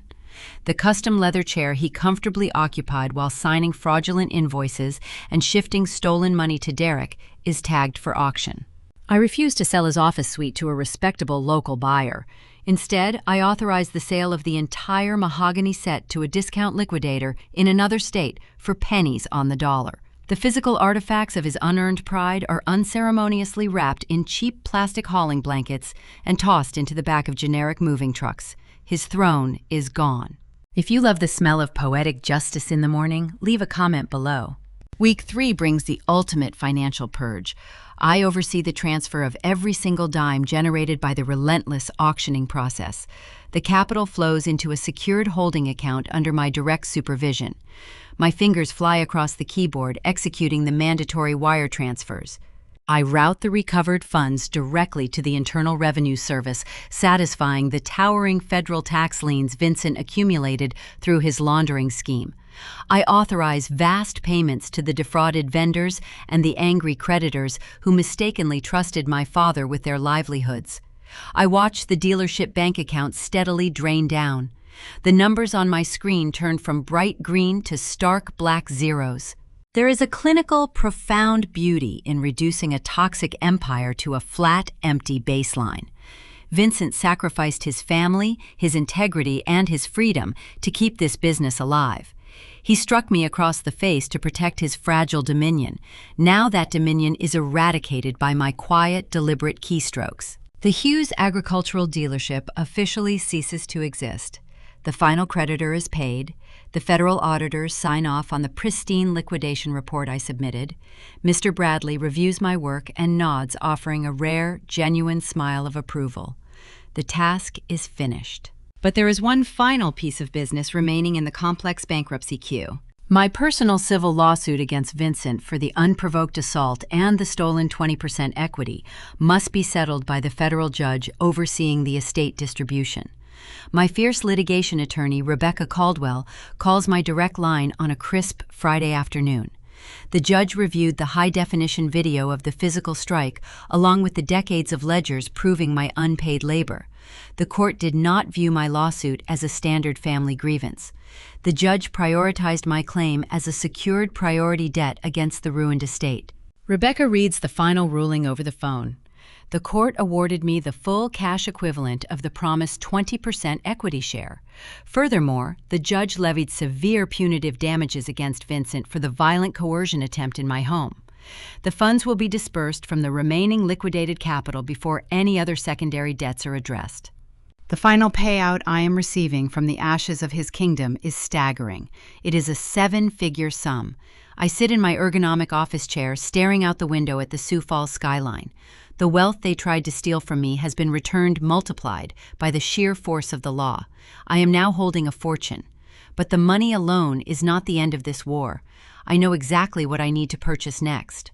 The heavy glass door of the conference room swings shut, sealing me inside a quiet, soundproof sanctuary. Rebecca Caldwell sits across from me. Her charcoal suit is impeccable. The polished oak table between us gleams under the recessed lighting, reflecting the Sioux Falls skyline visible through the floor-to-ceiling windows. She does not offer a warm smile or generic congratulations. She deals in tangible results. Rebecca slides a crisp, rectangular slip of paper across the smooth wooden surface. The document stops precisely in front of my folded hands. I look down at the settlement check.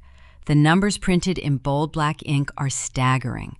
The sum represents the cash equivalent of my stolen 20% equity share, combined with the heavy punitive damages awarded by the federal judge for the assault in my kitchen. It is a seven-figure amount. The total is significantly higher than the market value of the home they tried to extort from me. They threw away their freedom attempting to steal a $400,000 property, and the legal recoil just handed me a fortune. I do not reach for the paper right away. I let it sit there, absorbing the reality of the moment. This single piece of paper is the culmination of decades of unpaid labor gaslighting and discarded promises. Rebecca opens a thick leather binder next to her laptop. "We need your signature on the final release form, Serena," she says, her tone steady and professional. "These documents formalize the end of the civil litigation. The bankruptcy court has officially closed the estate distribution." As she flips through the dense legal pages outlining the ruin of the Hughes family, I feel a profound sense of closure. The paperwork details the exact fallout of the criminal proceedings, running parallel to my civil victory. Derek tried to save himself at the very last second. When the federal agents placed him in an interrogation room, he immediately offered to turn state evidence. He promised to testify against Vincent and Natalie, hoping to secure a full immunity deal. He wanted to walk away clean, leaving his wife and father-in-law to take the fall. But federal prosecutors do not offer immunity to criminals who bring nothing new to the table. The digital ledger I submitted through the whistleblower portal already contained every piece of encrypted evidence they needed. The authorities did not require Derek to testify because his own cloned hardware wallet told the entire story with pristine, unarguable accuracy. His desperate plea deal fell through. The judge was unamused by the vast scope of his offshore laundering network. Now my former brother-in-law and my sister are both facing severe sentences. The federal guidelines dictate a minimum of 3 to 5 years behind bars for their respective roles in the financial conspiracy. Natalie built her entire identity around unearned luxury and shallow social media validation. She spent her days curating the perfect fake life, demanding that I fund her expensive habits. The reality of trading her designer silk dresses for a standard-issue prison uniform is a poetic balancing of the scales. She will spend the next few years learning how to survive in an environment where her entitled whining holds zero currency. Vincent suffered an even steeper drop from grace. The court showed no mercy to the architect of the fraud. My father is currently waiting for his transfer to a federal penitentiary. The man who used to stride across the dealership lot with his chest puffed out, intimidating local farmers and bribing municipal deputies, is now just another numbered inmate. His bank accounts are decimated. His sprawling Black Hills estate was seized and liquidated by the government to cover the remaining tax penalties. His pride, the only thing he truly valued, is entirely shattered. He will spend his twilight years locked inside a concrete cell, reflecting on the exact moment he decided to strike his youngest daughter. Then there is Caroline. My mother managed to avoid criminal indictments by proving she possessed no direct knowledge of the money laundering mechanics. Ignorance saved her from a prison sentence, but it could not save her from the social exile she always feared. The elite circles of the Black Hills Country Club severed all ties with her the morning the raid made the local news. The friends she worshipped, the women she played tennis with and hosted lavish dinners for, stopped returning her phone calls. Her pristine reputation evaporated overnight. Without Vincent's illicit revenue to fund her lifestyle, she was forced to vacate the sprawling family compound. She now lives in a tiny rented apartment on the edge of town, alienated from the high society she prioritized over her own child. I pick up the heavy silver pen resting beside the release forms. A month ago, standing in my kitchen, my hands were shaking. The adrenaline and the sheer terror of facing my father's physical violence made my fingers tremble as I reached into my apron pocket to trigger the smart home security system. I was a victim reacting to an ambush. Today my hands are perfectly steady. I press the metal tip of the pen against the signature line on the first page. I sign my name with smooth, confident strokes. The blue ink dries quickly against the thick parchment. I turn the page and sign the next document. Each signature feels like a heavy chain snapping, breaking the generational trauma that held me captive for 29 years. Rebecca gathers the signed paperwork, tapping the edges against the table to align them perfectly. She closes the leather binder and offers a rare, genuine smile. "The funds are cleared, Serena," she says, sliding a deposit receipt next to the check. "The capital will be available in your primary account by the end of the business day. You are fully divested from the Hughes estate. The litigation is officially over." I thank her for her ruthless efficiency and slide the check into my briefcase. Walking out of the law firm, the crisp afternoon air hits my face. I stand on the sidewalk, watching the traffic flow down the busy downtown street. I am wealthy, independent, and free from the suffocating grip of my blood relatives. Most people in my position would take the settlement money and seek a quiet, safe life. They would consult a conservative financial advisor, place the seven-figure sum into a diversified index fund, and let the interest accumulate in the background. They would walk away and never look back at the wreckage. But I am not most people. I do not want to quietly disappear into the background. I sit in the driver's seat of my car and pull out my phone. I open a secure browser tab and navigate to the commercial real estate portal managed by the regional banking firm where I work. The bankruptcy court ordered the total liquidation of every physical asset tied to the ruined dealership. The tractors are gone. The office furniture is sold. The bank accounts are drained. There is only one asset remaining on the docket. The actual physical land where the Hughes agricultural dealership used to sit is scheduled for public auction next week. It is a prime piece of commercial real estate nestled in the rugged terrain of the Black Hills. For decades, that specific plot of dirt represented my father's untouchable authority. It was the geographic center of his ego.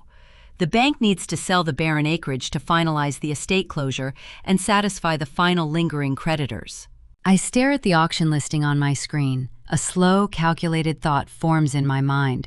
The settlement money sitting in my briefcase gives me an unparalleled level of purchasing power. I have the liquid capital to outbid any local developer or farming conglomerate interested in acquiring the property. Taking my father's money through a civil lawsuit was a profound victory. But using his own settlement funds to buy the very ground he used to rule is a different level of triumph. It is the ultimate reclamation of my past. I turn the ignition key, the engine roaring to life. I put the car in drive and merge into the steady flow of traffic. I am not going to put this fortune into a passive savings account. I am going to attend a commercial real estate auction. I am going to buy the castle that locked me out, and I am going to build something that will make the Hughes family sick to their stomachs. The Pennington County Municipal Building smells of floor wax and stale coffee. I step through the heavy wooden double doors into the public auction chamber. The room is a sterile environment filled with rows of cheap folding chairs and harsh fluorescent lighting. At the front of the hall, an auctioneer stands behind a scuffed wooden podium, organizing a stack of property files. The seats are sparsely populated, but I recognize several faces immediately. Sitting in the front row are four prominent local agricultural barons. These are the wealthy men who used to drink top-shelf bourbon with my father at the country club. They are the same men who turned a blind eye to his shady business practices because he offered them steep discounts on farming equipment. I walk down the center aisle, holding my numbered bidding paddle. My heels click against the linoleum floor, drawing their attention. A man named Henderson turns around in his chair.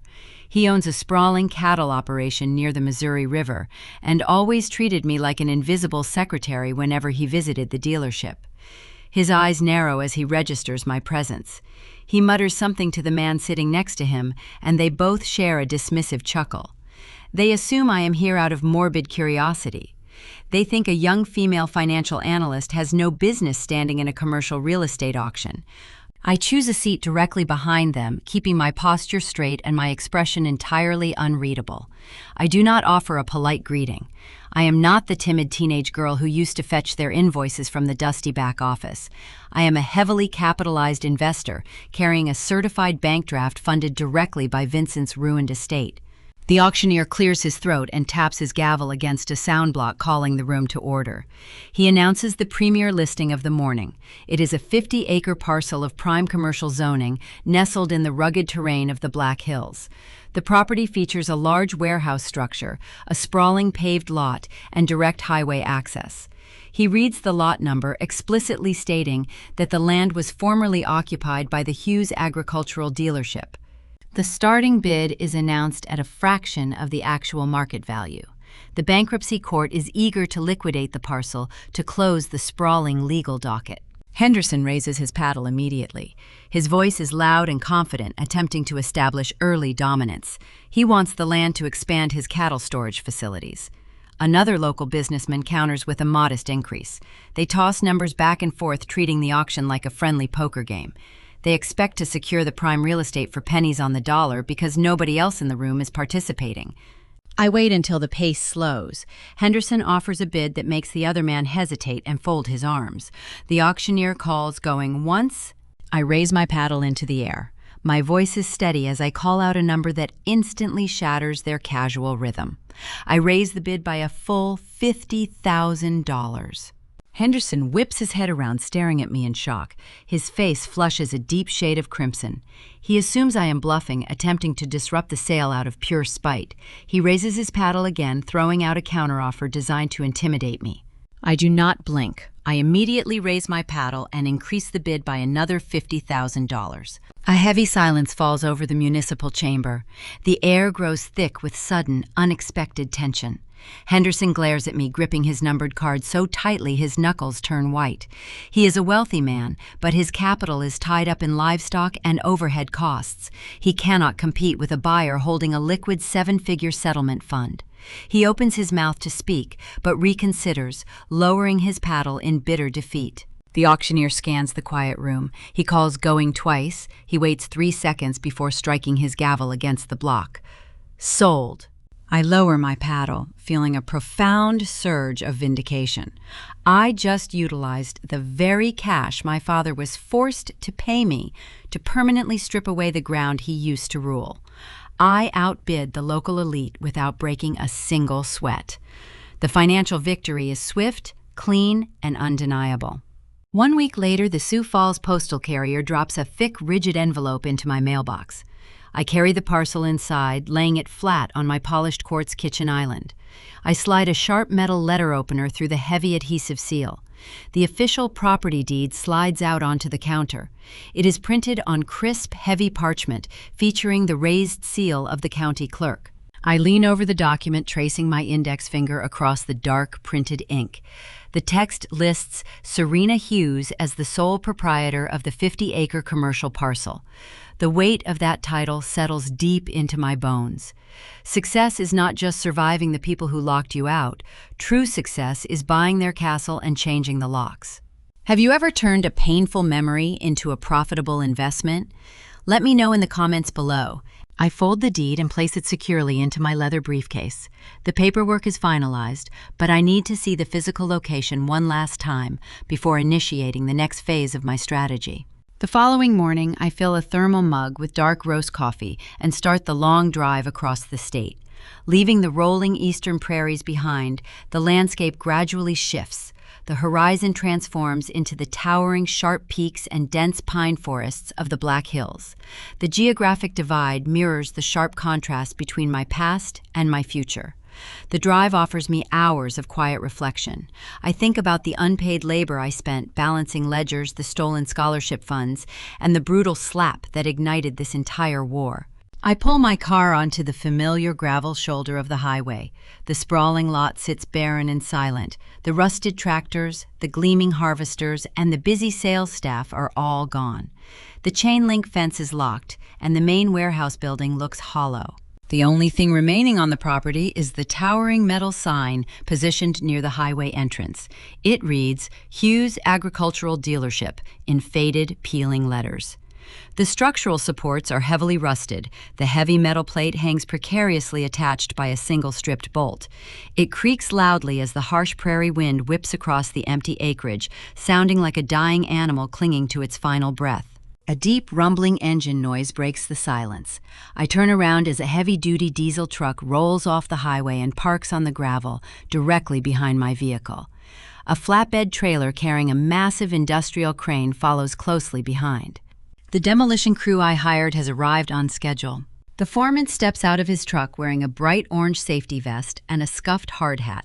He approaches me holding a digital clipboard. I confirm my identity and point directly at the towering rusted sign. He nods, giving a swift hand signal to the heavy machinery operator. The crane engine roars to life, sending a plume of dark exhaust into the crisp autumn air. The heavy steel claw extends outward, reaching the top of the metal structure. The mechanical jaws clamp down hard on the peeling sign. With one swift backward pull, the crane rips the metal from its concrete foundation.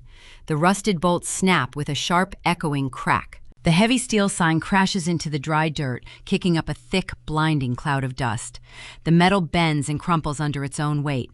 I stand near the edge of the property, watching the final physical remnant of Vincent's toxic legacy reduced to useless scrap metal. The dust slowly settles, coating my boots in a fine gray powder. I look out over the 50 acres of empty, rugged terrain. The ground is finally clear. Leaving this expansive dirt barren would be a terrible waste of prime real estate. I pull a rolled architectural blueprint from my briefcase. I have a very specific vision for this acreage. I designed a blueprint that defies everything my father valued and exploits every weakness he refused to acknowledge. I am going to build a new enterprise that will make his stomach turn the moment he hears about it inside his prison cell. 6 months pass. The harsh South Dakota winter yields to a bright, relentless spring, thawing the frozen dirt of the Black Hills and breathing fresh life into the rugged terrain. I stand near the edge of the property I purchased at the county auction, the gravel crunching softly beneath my leather boots. The 50-acre parcel is virtually unrecognizable. The towering, rusted signs, the diesel-stained concrete pads, and the dilapidated metal warehouses are entirely eradicated. In their place rises a testament to innovation and forward momentum. I did not open another farm equipment dealership. I refused to resurrect the toxic, debt-ridden business model my father clung to for decades. Instead, I transformed the acreage into the exact opposite of everything Vincent Hughes represented. The land is now leased to a pioneering green energy agricultural startup. Sprawling arrays of sleek, dark solar panels tilt their faces toward the sun, tracking the shifting light with silent, mechanical precision. Behind the panels, a series of modern, glass-walled hydroponic greenhouses stretches across the property. Inside those climate-controlled structures, automated systems monitor soil moisture, nutrient levels, and crop yields using highly advanced predictive algorithms. The startup is not just an ecological venture. It serves as a specialized incubator. The company specifically funds, trains, and empowers young female students from across the Midwest who are entering the finance and agricultural technology sectors. Vincent despised renewable energy, dismissing it as a weak trend. He preferred the deafening roar of gas-guzzling engines and the thick, suffocating smell of exhaust. More importantly, he believed women belonged on the sidelines, either wearing pageant dresses or silently balancing the books in the shadows. He viewed female intellect as a convenient tool to exploit, never as a force to respect. Now, on the exact geographic coordinates where his sprawling mahogany desk used to sit, a brilliant team of young female engineers and financial analysts run complex data models. They are building sustainable farming solutions and securing lucrative venture capital grants. I leased the land to the startup founders for a remarkably generous rate, subsidizing their operational costs using the settlement funds extracted from my father's ruined estate. I am the silent landlord, the financial benefactor providing the foundation for these bright minds to thrive. Today is the official opening day of the facility. A crisp, cool breeze sweeps down from the pine-covered hills, carrying the fresh scent of cedar and damp earth. A pristine white ribbon is stretched across the entrance of the primary research building. Local dignitaries, regional investors, and agricultural science professors gather on the freshly paved walkway, exchanging enthusiastic handshakes. I do not stand at the podium. I do not seek the glare of the news cameras or the superficial applause of the crowd. I prefer observing from the periphery, leaning against the polished steel frame of a solar inverter, watching the ceremony unfold. I am no longer the quiet, unpaid teenage bookkeeper trapped in a windowless room. I am the architect of this entire reality. The startup's chief executive officer, a sharp 26-year-old woman with degrees in agronomy and economics, steps up to the microphone. She speaks passionately about breaking barriers, securing food supply chains, and funding scholarships for the next generation of rural innovators. The crowd claps enthusiastically. The local news crews capture every word, broadcasting the triumph across the state. These are the same television stations that filmed my father being escorted away in handcuffs just months ago. The poetic symmetry of the broadcast is deeply satisfying.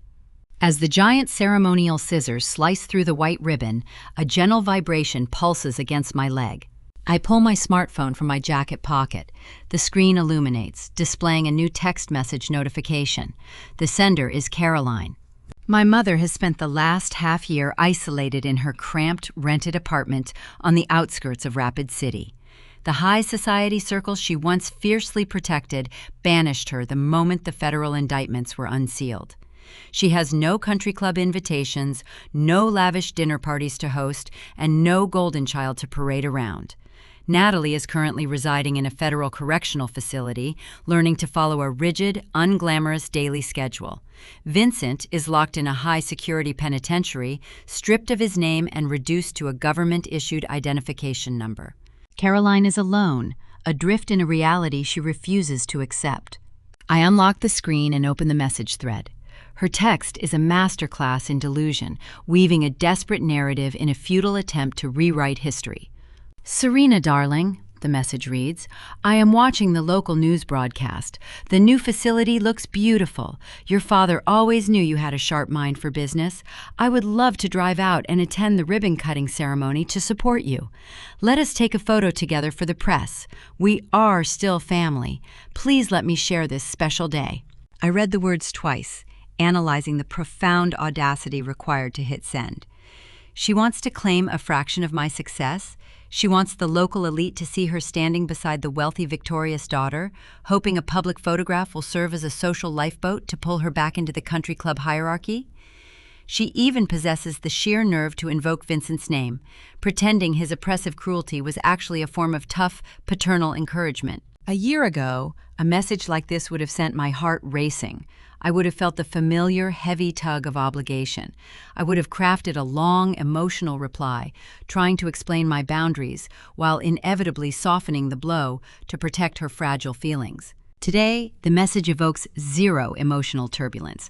I feel no anger, no pity, and no lingering resentment. I just feel an overwhelming sense of profound, untouchable peace. I do not type a response. I do not engage in a bitter argument or explain why her request is incredibly offensive. I simply let the tracking software on my phone do the talking. The application registers the text is opened. A tiny, undeniable notification appears beneath her message on her end of the network. Read. That single automated word is my final answer. It is a boundary forged in steel. I lock the screen, slip the phone back into my pocket, and turn my attention back to the cheering crowd. The silence I offer her is the most definitive closure possible. The ceremony concludes an hour later with a catered reception. I congratulate the founders, decline a glass of champagne, and walk back to my vehicle. I start the engine, merge onto the highway, and begin the long, quiet drive across the state. Leaving the jagged peaks of the Black Hills behind, the landscape flattens, expanding into the vast, rolling eastern prairies. The setting sun paints the South Dakota sky in brilliant streaks of violet and burnt orange. The miles tick away on the odometer, putting physical distance between my past and my present.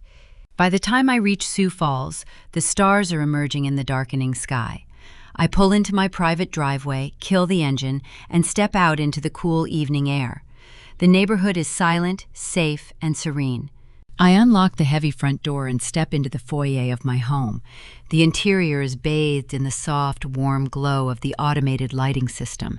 I drop my keys into the ceramic bowl near the entrance and walk directly into the kitchen. I run my hand along the smooth, cool edge of the pristine quartz island. This is the exact spot where the violent ambush occurred. This is the exact piece of stone where my father cornered me, where he demanded my property, and where his hand cracked across my jaw. The memory of that night used to carry a heavy, suffocating weight. Now, the stone is just a beautiful architectural feature in a house that belongs entirely to me. The smart home hub mounted on the wall blinks with a steady, reassuring green light. The digital network hums quietly in the background, a silent, vigilant guardian monitoring the perimeter. I look at the small, inconspicuous camera lens tucked discreetly in the corner of the ceiling. 6 months ago, reaching into my apron pocket, my fingers were trembling. Pressing that single button was a desperate act of self-preservation, a frantic attempt to document a crime before my family could erase my reality. But as I stand in my immaculate kitchen tonight, the true magnitude of that simple action crystallizes in my mind. The button did not just record a felony assault. It acted as a digital detonator. It ignited a chain reaction that blew a toxic generational legacy into dust. It exposed the fraud, severed the parasitic ties, and handed me the leverage to reclaim my stolen equity. That one button cleared a vast, unobstructed path for my future. The quiet inside my home is a living, breathing comfort.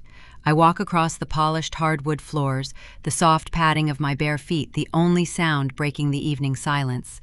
I open a sleek overhead cabinet in my kitchen and pull down a long-stem crystal wine glass. The fragile glass catches the soft, warm glow of the recessed pendant lighting.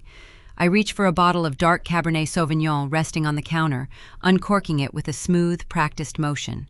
I pour a generous measure, watching the rich red liquid swirl and settle in the bowl of the glass. I carry the wine toward the large panoramic window overlooking my private backyard. The night sky over the eastern prairie is vast and clear, dusted with a brilliant spray of stars that stretch endlessly toward the horizon. The glass pane acts as a mirror against the dark night, reflecting my own image back into the kitchen. I look at my reflection for a long, quiet moment. I raise my free hand, letting my fingertips brush lightly against the skin covering my left cheekbone. The physical bruise from Vincent's slap faded many months ago. The angry purple welt melted into a faint, yellowish shadow before vanishing entirely into healthy skin. There is no visible scar, there is no lingering pain when I touch my face. But the profound lesson that single, desperate strike taught me is etched permanently into my character. For 29 years, I operated under a fundamental, deeply flawed delusion. I truly believed that if I just worked hard enough, if I balanced enough of his chaotic ledgers, if I saved enough of my own money and caused zero friction, I would eventually earn my family's respect. I treated their unconditional love like a geographic destination, thinking I could reach it if I just endured enough of their turbulence. I thought my diligence would cure their dysfunction. I was wrong. The concept of biological family is often heavily romanticized in our culture. We are conditioned from childhood to forgive endless transgressions simply because of shared genetics. But a biological connection is merely an accident of birth. It is a starting point, not a binding, inescapable contract requiring you to endure lifelong abuse. Standing in the very room where my father tried to break me, I realized the most liberating truth of my existence. I did not need their love to survive. I did not need their approval, their financial promises, or their presence at a holiday dinner table. I just needed my own spine. Vincent and Caroline did not view me as a daughter. They viewed me as a designated utility, a convenient safety net designed to catch their golden child whenever she stumbled. When Natalie needed a financial bailout to fund her reckless lifestyle, I was expected to silently open my wallet. When Vincent needed a liquid asset and a convenient scapegoat to hide his failing criminal enterprise, I was expected to surrender my home. I was treated like an automated teller machine, cleverly disguised as a younger sister. If you find yourself stuck in a toxic dynamic where a family demands your warmth to keep themselves comfortable, you must stop setting yourself on fire. There is no inherent nobility in letting manipulative people reduce your hard work to ash just to spare them the chill of their own consequences. You have a fundamental right to protect your peace. You have to build your own house, using your own bricks and your own sweat. and once you build that house, you have to be brave enough to lock the doors and deny entry to the people holding the matches. Loyalty is a valuable currency, and it must be earned through mutual respect, honesty, and consistent protection. You do not owe a single ounce of loyalty to people who view your personal success as a communal asset and treat your boundaries as a profound insult.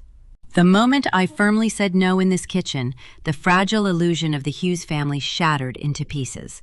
Vincent retaliated with physical force because brute force was the only primitive tool he had left when his psychological manipulation failed to secure my signature. He tried to back me into a corner, assuming my lifelong habit of quiet obedience would paralyze me. He relied heavily on the assumption that I would prioritize the pristine family reputation over my own physical safety and financial security. He was banking his entire fraudulent empire on my silence. But I chose a different path. If toxic people ever try to back you into a corner, never be afraid to press record on the truth. The truth is a cold, unfeeling entity. It does not care about your last name or your historical legacy.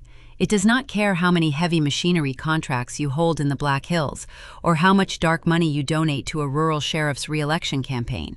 The truth does not care about theatrical tears, fabricated pregnancies, or manipulative Bible verses texted by enabling relatives.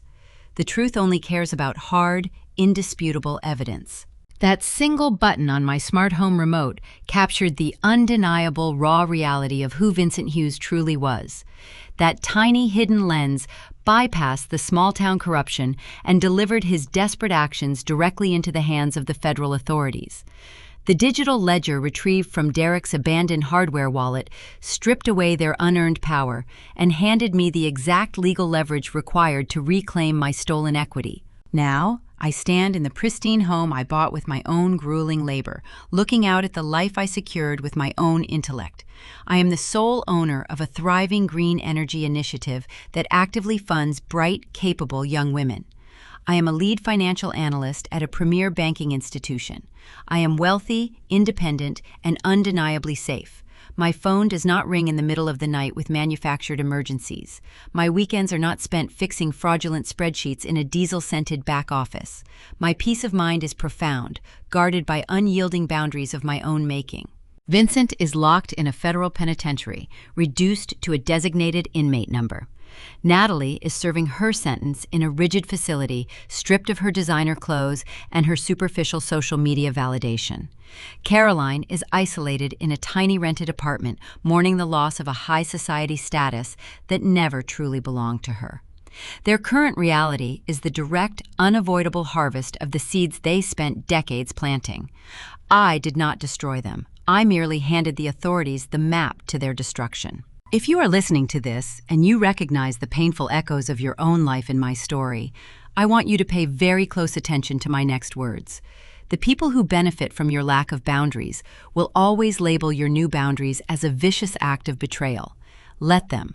Let them call you selfish. Let them spin wild, fabricated stories to their friends and extended relatives.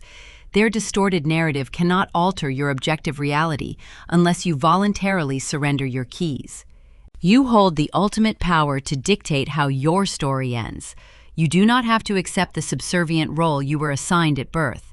If the environment you were planted in is poisoned, you have the absolute right to uproot yourself and seek better, more fertile soil. You deserve a life built on mutual respect, genuine care, and uncompromised truth. Thank you for staying with me until the very end. Your time is incredibly valuable, and sharing this victorious journey with you has been an honor. If this story reminded you to stand your ground, to fiercely protect your assets, and to know your true, undeniable worth, please hit that like button. Subscribe to the channel so we can continue sharing these vital lessons of empowerment and resilience. Take your power back today. Do not wait for an apology that is never coming. Build your fortress, secure your perimeter, and step boldly into the brilliant light of your own independence. Until next time, stay strong, trust your sharpest instincts, and always read the fine print. We are raised on a very specific, deeply ingrained version of the American dream, one that places the traditional family structure squarely at the center of a successful life. From the rolling eastern prairies of South Dakota to the bustling financial districts of our major cities, we are taught that the home is our ultimate sanctuary. We are conditioned to believe that parents are our fundamental protectors, that siblings are our lifelong allies, and that the dining room table is a safe harbor where fairness and honesty hold court. But what happens when the architects of that foundation, the parents themselves, build the house on a bed of lies? The story of Serena Hughes is a gripping financial thriller, but beneath the surface of offshore crypto wallets and high-stakes real estate auctions, it serves as a profound and chilling masterclass in the devastating consequences of parental failure. Vincent and Caroline Hughes did not merely commit a series of financial crimes, they committed the ultimate betrayal of family responsibility. Their downfall was not truly caused by a hidden smart home camera or a forensic audit. Their empire crumbled because they entirely lacked the emotional awareness, fairness, and moral integrity required to properly guide their children into adulthood. Parenting, at its absolute core, is the deliberate act of preparing a child for reality. In American culture, we heavily value the frontier spirit, the idea that hard work, grit, and independence will inevitably lead to prosperity. Vincent Hughes wore this ethos like a costume. He paraded around his Black Hills dealership, projecting the image of a rugged, self-made titan. Yet, inside his home, he practiced a toxic form of emotional nepotism. By constantly shielding his eldest daughter, Natalie, from the natural consequences of her actions, he crippled her. He taught her that her mistakes would always be subsidized by someone else's labor. Conversely, by treating Serena not as a daughter, but as a disposable utility, an unpaid bookkeeper, a financial safety net, and a convenient scapegoat, he taught her that her worth was strictly conditional. This glaring lack of fairness is a rot that eats away at the traditional family structure from the inside out. When parents play favorites, they do not just elevate one child, they pit their children against each other in a desperate, lifelong battle for basic validation.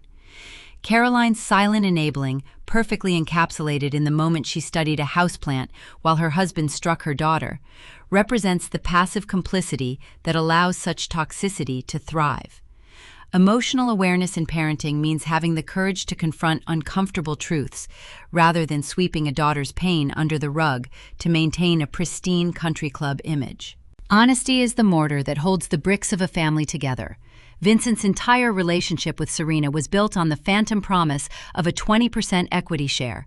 He used a fabricated future to extract her present labor. Long-term guidance for a child cannot be rooted in manipulation. When a parent leverages a child's natural desire for approval to serve their own selfish ends, they actively destroy the child's internal compass. Serena had to learn the value of truth not from her parents, but from the cold, unfeeling ledgers of a balance sheet. She anchored herself in finance because numbers, unlike her father, do not lie. This brings us to a truth that makes polite society deeply uncomfortable. A reality that pushes violently against the grain of every holiday commercial and traditional greeting card. We are universally taught that family is an unbreakable bond, that blood is thicker than water, and that a child owes an unpayable, eternal debt of loyalty to their creators. We are told to forgive, to compromise, and to keep the peace at all costs. But here is the unconventional, unspoken reality. The concept of unconditional family loyalty is often the most dangerous weapon a toxic parent can wield. Blood does not forge a family. It is merely a biological coincidence. Consistent, honest, and protective actions are what forge a true family. Sometimes, the greatest, most empowering gift a toxic parent can inadvertently give their child is their complete and utter rejection. By freezing Serena out of their warmth, Vincent and Caroline forced her to build her own fire. They meant to leave her vulnerable, but by teaching her that she could never rely on them, they accidentally forged her into an invincible, entirely self-sufficient force. The conventional wisdom says we must endure our families to remain whole. The deeper truth is that sometimes we must completely sever the rotting branches of our family tree in order to finally grow. You do not owe your warmth to people who only view you as firewood. You are allowed to demand fairness. You are allowed to demand honesty. And if those demands are met with a slap across the face, whether literal or metaphorical, you have the absolute moral right to lock the doors and walk away without a single ounce of guilt. If you find yourself reflecting on the quiet fractures in your own family tree, or if Serena's journey to reclaim her dignity and her assets resonated with the bravest, most independent parts of your soul, I invite you to join our growing community. Follow Grape Echo Stories for more narratives that dive deep into the raw, unfiltered realities of human connection, boundaries, and ultimate resilience. As we navigate the complex architecture of our own lives, we must all eventually decide what kind of foundation we are willing to build upon. You can acquire the wealth, you can buy the commercial land, and you can even purchase the very castle that once locked you out in the cold. But the ghosts of who you thought your parents were, and the shadows of the childhood you desperately wished you had, will always linger in the soil. The ultimate question is not whether a storm of betrayal will eventually come knocking at your front door. The question is this: when that heavy, demanding knock finally echoes through your hallway in the dead of night, who will you see when you look through the glass? And more importantly, will you turn the deadbolt to let them in, or will you finally understand that the lock on your door was never meant to keep them out, but to keep you safely, permanently inside?